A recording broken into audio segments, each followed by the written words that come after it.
So I put ample time into Gears 5, but of course this is one of those games that's going to be persistent, and there's going to be lots of cool updates, like Dave Bautista is going to be a playable character in the game, and I'm sure that the Coalition has got lots of plans for the longevity of this title, which is really about playing online with your buds and getting into all kinds of hilarious hijinks and lots of great explosions and combat scenarios and water cooler moments, and Gears 5 delivers all of that.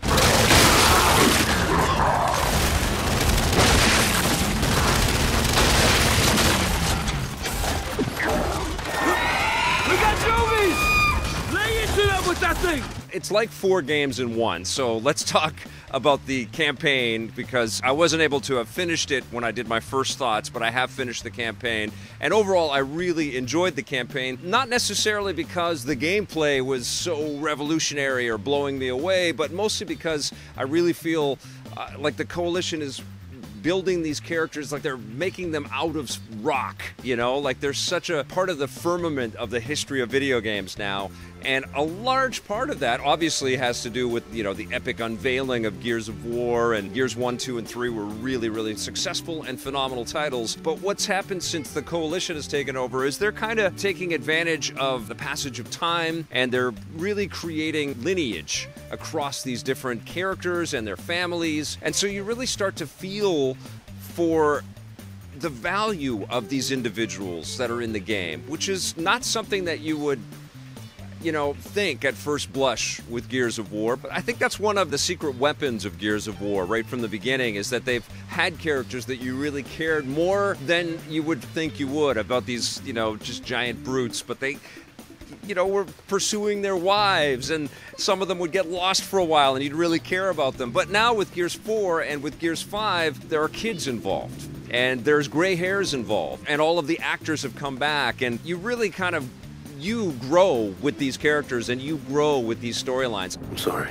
Gears 5 obviously points the camera at Kate, and we get to see a lot of what has happened and transpired in her history. She is still carrying all of the weight of some of the decisions that she's made previously, and she's having these migraine-inducing flashes that she just can't grapple with, and through that, you understand that she is connected in some way to the Swarm. So the game really is about trying to unravel that mystery and take care of Kate a little bit, which I thought was great. I mean, let's shift focus. We have all of these characters, and why just keep it on the Phoenix Clan the entire time? Just slow down. Dell has a really prominent role in this game, and he's sensational, always coming to the aid, always has Kate's back, because you're off alone with Dell and with Jack, this helper robot that is also a huge new addition to the game. We've had robots before, but now you can level them up and you can use the robot to go off into the distance and grab weapons and stuff. Jack becomes a little sprinkling of RPG dust on the game as well, because you're deciding how you're going to level up this little robotic companion. Okay, Jack, let's pull some records. I also love that there are some really heavy key moments where you have to make some really, really heavy decisions, and those resonate and they register. I thought that was fantastic. But here's a couple of my issues with the campaign. I don't think we've had anything quite as memorable in Gears since the early stuff. You know, like ripping out of a giant worm in Gears 2, or fighting the big bad at the ending of Gears 1. And a lot of the Gears games since then have been trying to echo those moments, and I think Gears 5 also falls into that. With Gears 4, we had some giant robot stuff, a little bit of a spoiler there, which I think was not appreciated by every Gears fanatic out there. I mean, that's the challenge of keeping a franchise like this running for so long, is you have to appease so many different people.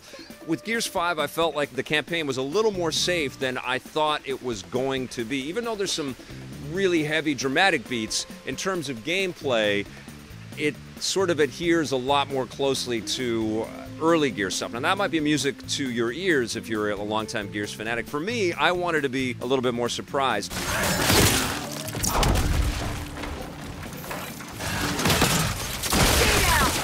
The biggest surprise is the skiff stuff that you do, and the long stretches where you're not really in combat, you're just sort of getting backstory and you're chatting and you're doing side missions. I enjoyed all of those.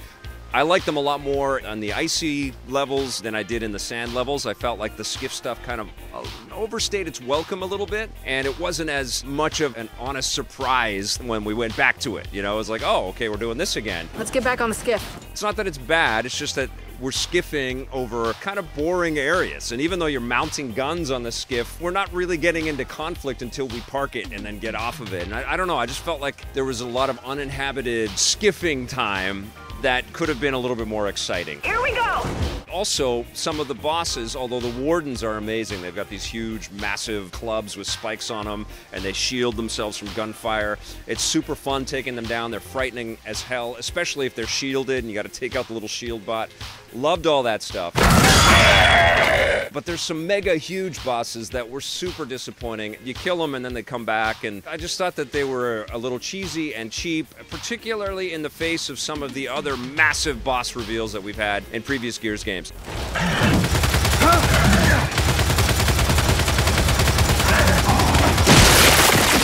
The campaign looks phenomenal. It especially looks phenomenal when we go into tighter quarters and we see all the little tiny details like stacks of paper and broken technology and weapons and ammo crates and stuff like that all over the place. But it's just, everything has a glow that feels rooted in reality, especially the 4K gloss when I played it on the OLED TV that I just couldn't believe my eyes. It's so damn beautiful. It's a little less impressive when we get into the big expansive worlds, even though there's some great dust effects and some great snow effects and stuff. It doesn't blow your mind as much as when you're in the tighter areas or even when you're in the tighter combat areas. Audio is fantastic, the music is great and very dramatic and overdrawn, but still the campaign, maybe a little bit because it leaves us with a cliffhanger, and I just felt like I was waiting for that final like wow moment.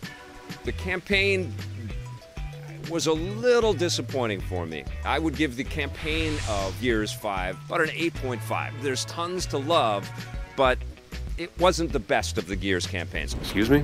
The other modes in this game is really where the bread and butter of the Gears experiences. You get the campaign, you kind of reacquaint yourself with all these lovely characters, and then you go off and you try to shoot them in the face because they're played by your buds.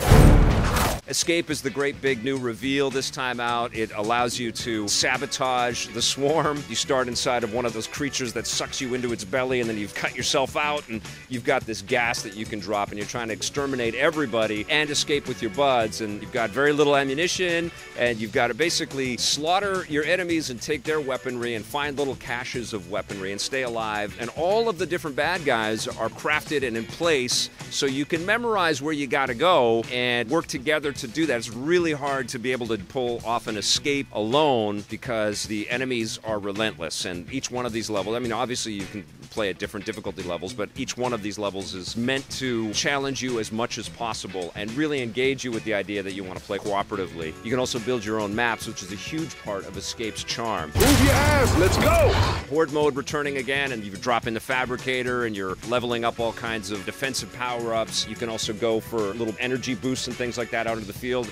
You want to try to stay connected with your buddies. You want to be on voice chat because, as we all know, Horde mode ramps up. It feels familiar. It definitely feels like the Horde experiences that we've had before. They've also introduced new characters into multiplayer. Like, I love the fact that I'm able to play as Sarah Connor or as, I think it's the T-800 exoskeleton or the Terminator skeleton. Just incredible. And they've got Halo ODST characters in there. Depending on the version of the game that you get, you might have to plunk down some extra money in order to get all of these characters. There are microtransactions in the game, but most of them are really about cosmetic items and skins and things like that. You can also buy boosts to get experience points boosts and stuff, which is a little cheeseball, but they haven't gone full court press on trying to get more money out of you. And then they've also got a whole bunch of versus modes in there as well, which are all tons of fun, the team deathmatch and all the different ways that you can get into combat and conflict. Because this is a game that delivers a pretty damn robust single-player campaign, which is huge, and I know some of you are going to love it more than I did, but it also has all of this multiplayer goodness for you to dive into and keep coming back to. It's hard to refute that this is a sensational game and a must-buy for any Xbox One players out there, especially if you've got an Xbox One X. This is a showcase game for that platform. I haven't seen it on PC yet. I'm dying to. I've heard it's phenomenal. Yeah, shock trap!